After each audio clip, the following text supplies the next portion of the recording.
want to talk a little bit today about labor and work. When we think about how people work, the naive intuition we have is that people are like rats in a maze, that all people care about is money. And the moment we give people money, we can direct them to work one way, we can direct them to work another way. This is why we give bonuses to bankers and pay in all kinds of ways. And we really have this incredibly simplistic view of why people work and what the labor market looks like. At the same time, if you think about it, there's all kinds of strange behaviors in the world around us. Think about something like mountaineering and mountain climbing. If you read books of people who climb mountains, difficult mountains, do you think that those books are full of moments of joy and happiness?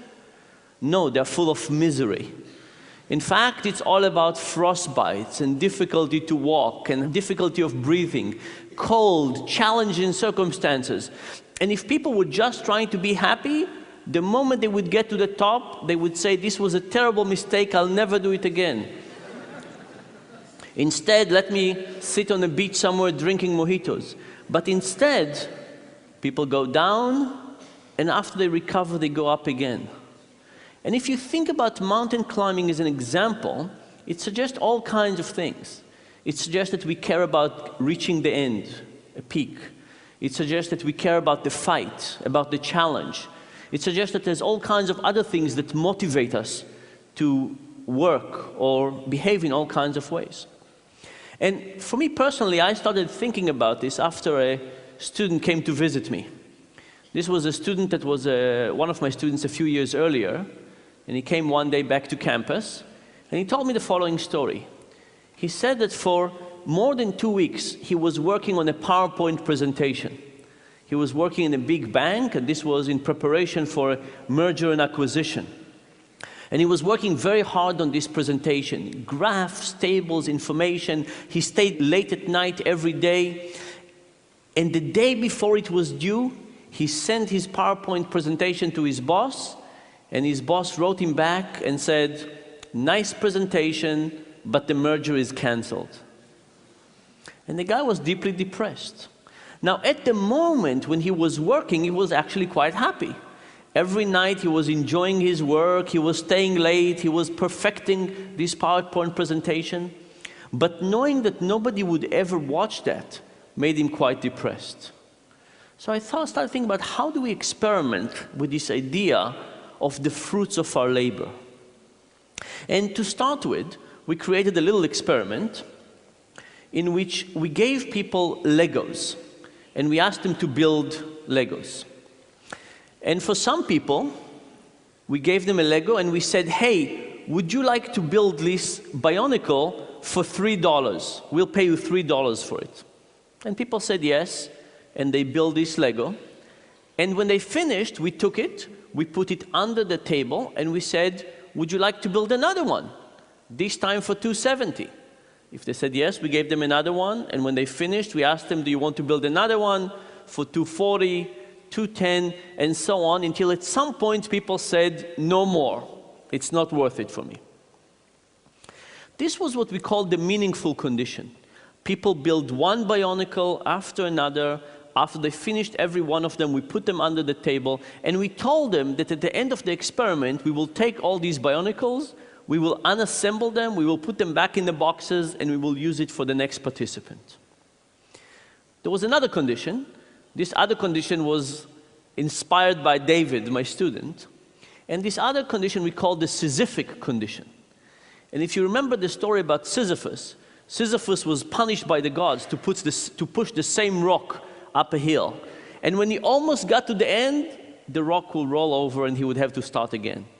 And you can think about this as the essence of doing futile work. You can imagine that if he pushed the rock on different hills, at least he would have some sense of progress.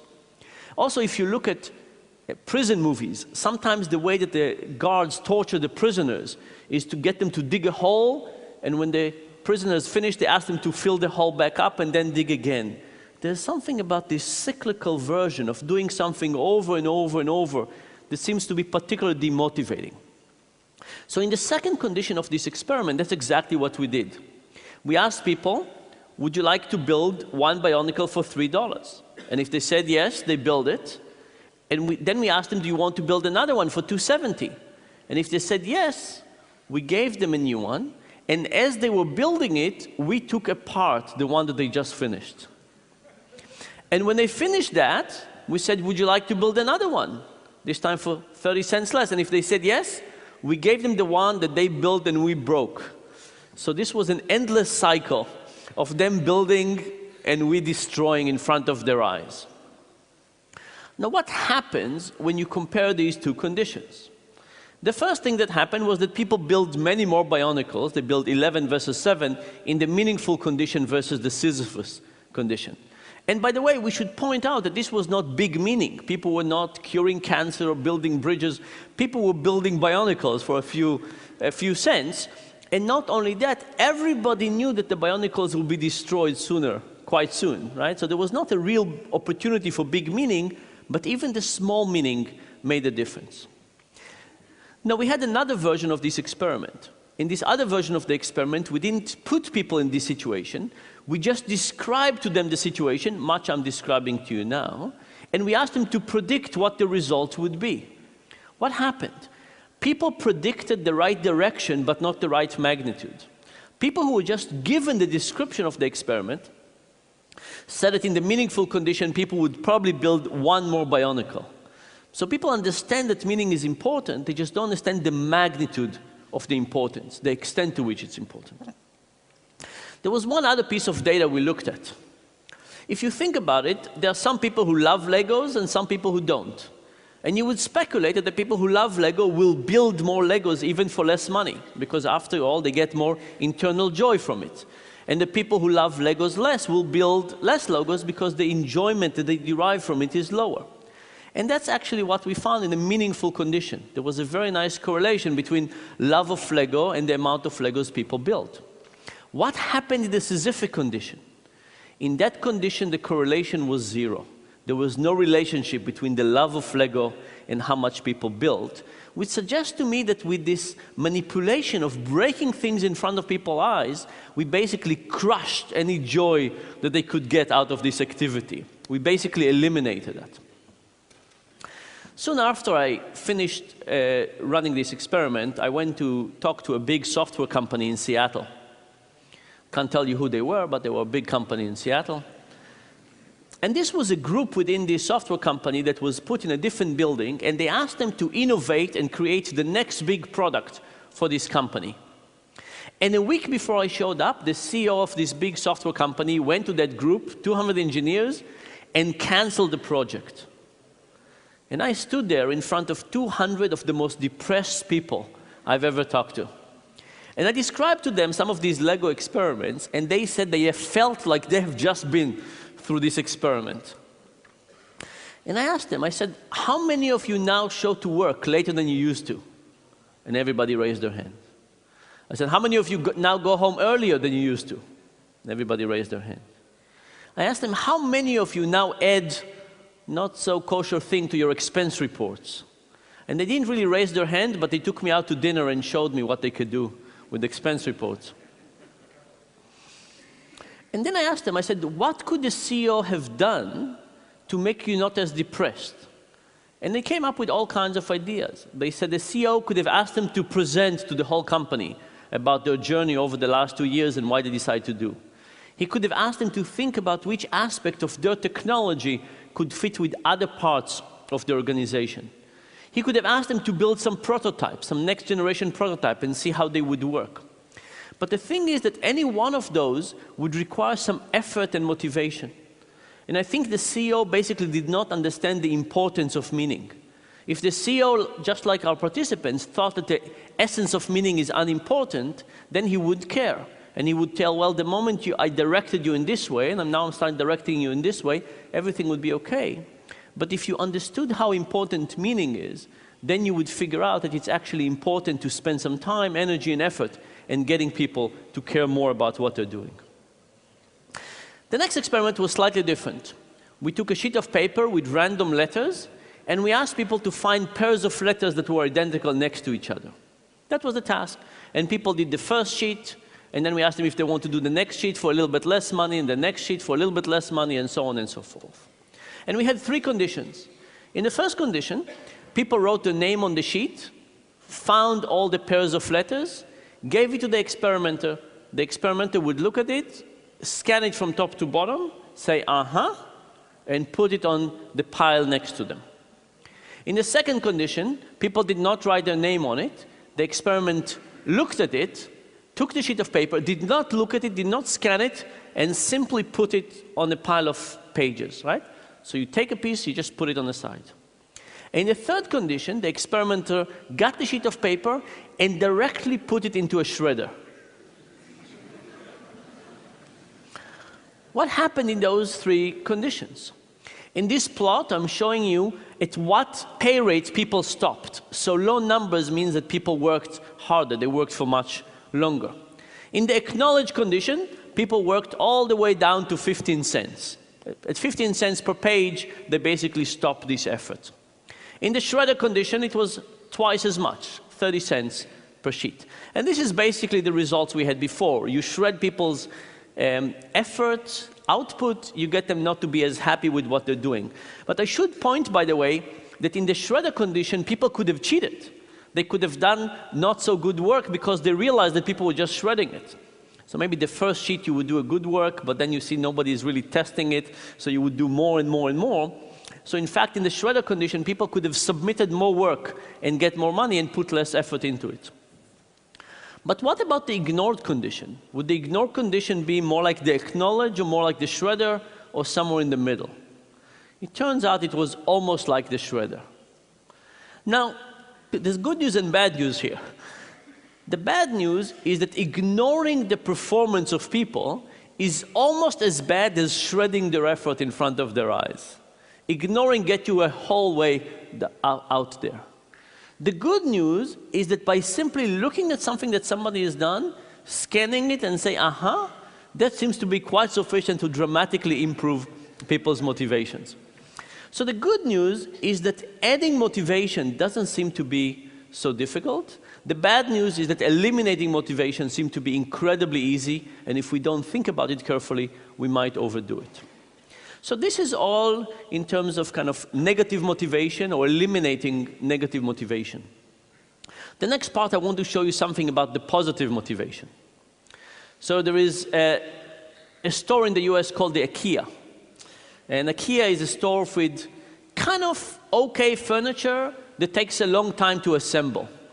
And I don't know about you, but every time I assemble one of those, it takes me much longer, it's much more effortful, it's much more confusing, I put things in the wrong way.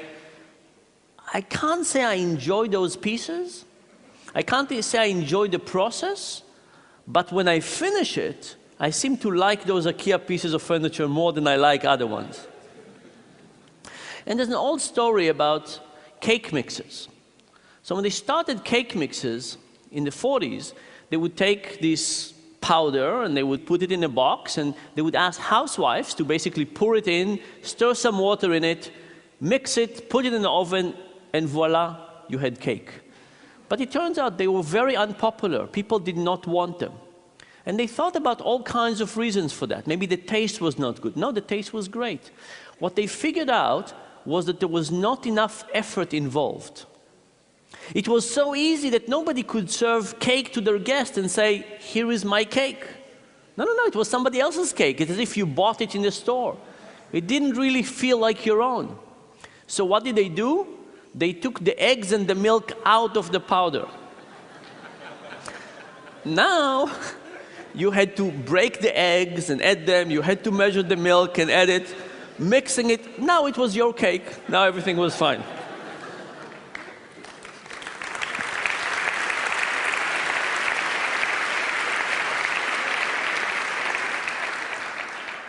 Now, I think a little bit like the IKEA effect, by getting people to work harder, they actually got them to love what they're doing to a higher degree. So how do we look at this question experimentally? We asked people to build some origami. We gave them instructions to how to create origami, and we gave them a sheet of paper. And these were all novices, and they built something that was really quite ugly. Nothing like a frog or a crane. But then we told them, we said, look, this origami really belongs to us. You worked for us, but I'll tell you what, we'll sell it to you. How much do you want to pay for it? And we measured how much they were willing to pay for it. And we had two types of people. We had the people who built it, and we had the people who did not build it and just looked at it as external observers. And what we found was that the builders thought that these were beautiful pieces of origami, and they were willing to pay for them 5 times more than the people who just evaluated them externally. Now, you could say, if you were a builder, do you think that, oh, I love this origami, but I know that nobody else would love it? Or do you think, I love this origami, and everybody else would love it as well? Which one of those two is correct? Turns out the builders not only loved the origami more, they thought that everybody will see the world in their view. They thought everybody else would love it more as well. In the next version, we tried to do the IKEA effect. We tried to make it more difficult. So for some people, we gave the same task. For some people, we made it harder by hiding the instructions. At the top of the sheet, we had little diagrams of how do you fold origami. For some people, we just eliminated that. So now this was tougher. What happened? Well, in an objective way, the origami now was uglier. It was more difficult. Now, when we looked at the easy origami, we saw the same thing. Builder loved it more, evaluators loved it less. When you looked at the hard instructions, the effect was larger. Why? Because now the builders loved it even more. They put all this extra effort into it, and evaluators, they loved it even less, because in reality it was even uglier than the first version. Of course, this tells you about something about how we evaluate things. Now think about kids. Imagine I asked you, how much would you sell your kids for? Right? Your memories and association and so on. Most people would say for a lot of money. On good days. But imagine this was slightly different. Imagine you did not have your kids, and one day you went to the park and you met some kids, and they were just like your kids, and you played with them for a few hours. And when you were about to leave, the parents said, hey, babe, by the way, just before you leave, if you're interested, they're for sale. How much would you pay for them now? Most people say not that much. No? And this is because our kids are so valuable, not just because of who they are, but because of us, because they're so connected to us, and because of the time and connection. And by the way, if you think that IKEA instructions are not good, think about the instructions that come with kids. Those are really tough. By the way, these are my kids, which of course are wonderful and so on, which comes to tell you one more thing, which is much like our builders, when they look at the creature of their creation, we don't see that other people don't see things our way. Let me say one last comment. If you think about Adam Smith versus Karl Marx, Adam Smith had a very important notion of efficiency. He gave an example of a pin factory. He said pins have 12 different steps. And if one person does all 12 steps, production is very low. But if you get one person to do step 1 and one person to do step 2 and step 3 and so on, production can increase tremendously. And indeed, this is a great example and the reason for the Industrial Revolution and the efficiency. Karl Marx, on the other hand, said that the alienation of labor is incredibly important, and how people think about the connection to what they're doing. And if you make all 12 steps, you care about the pin. But if you make one step every time, maybe you don't care as much. And I think that in the Industrial Revolution, Adam Smith was more correct than Karl Marx. But the reality that we've switched, and now we're in the knowledge economy. And you can ask yourself, what happens in the knowledge economy? Is efficiency still more important than meaning? I think the answer is no. I think that as we move to a situation in which people have to decide on their own about how much effort, attention, caring, how connected they feel to it, are they thinking about labor on their way to work and in the shower and so on, all of a sudden, Mark has more things to say to us. So when we think about labor, we usually think about motivation and payment as the same thing. But the reality is that we should probably add all kinds of things to it, meaning, creation, challenges, ownership, identity, pride, etc. And the good news is that if we added all of those components and thought about them, how do we create our own meaning, pride, motivation, and how do we do it in our workplace and for the employees, I think we could get people to both be more productive and happier. And thank you very much.